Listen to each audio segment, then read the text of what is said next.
حبيبي مشعل، سم. عندي لك سؤال. الله يستر. بس سؤال محرج يعني نوعا ما. محرج مرة. طيب عطني وبعدين صور. لا أبغى الكاميرا تكون شغالة. إنا لله وإنا راجعون. ماذا تعني لك جمهورية السودان؟ هذا السؤال. الله يهديك يا يوسف، خوفتني. لا إله إلا الله. تعرف أن هذا السؤال نقطة ضعفي. هذا السؤال يا يوسف ما يحتاج إلى لا حلقة ولا حلقات، وما تكفيه تأليف المجلدات، ولا تكفيه أيام والسنين. هذا السؤال أتكلم عن السودان قصدك. إذا أردت أن أتكلم عن الفضائل، عزة النفس، الصدق، الأمانة، الإخلاص، الصبر، التوكل، البطولة، الجهاد، الشجاعة، الكرم، أقول لك السودان.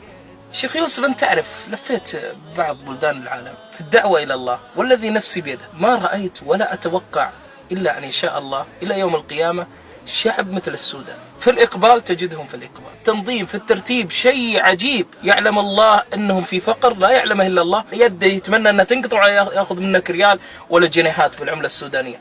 حتى أحيانا بغى أدفع من مخباي، لا نضيف عندنا. مرة يا شيخ يوسف كنت في جامعة، عندي محاضرة في جامعة إسلامية في أم درمان.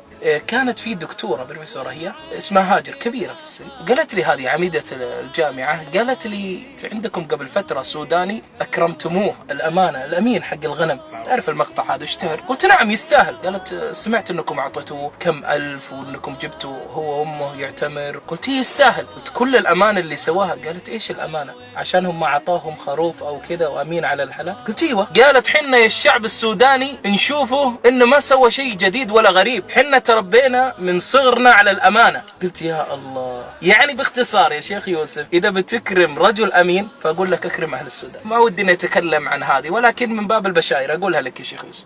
أول فضل من الله، تحجبت قرابة وأكثر من 1000 إلى 1500 فتاة بفضل من الله. شفت مقطع لي في اليوتيوب عن توبة في شارع في الساحة الخضراء في السودان في أركويت في الخرطوم، توبة 100 شاب.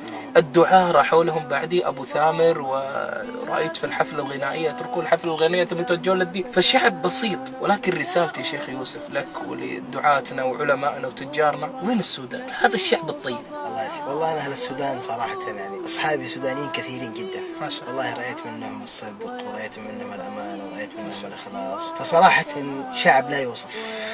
والله يا شيخ مشعل إني أحببت السودان من حبك له. وتوعدني إن شاء الله بالزيارة لهم بإذن الله. مرة. اشهدوا يا ناس. نستودعكم الله. ولا تسأل هذه الأسئلة المحرجة.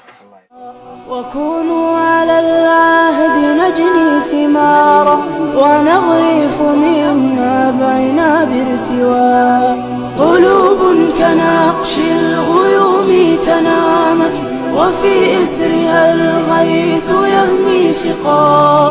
فيا رب بارك لقاءاتنا وزد حين نرسو بشط الوفاء.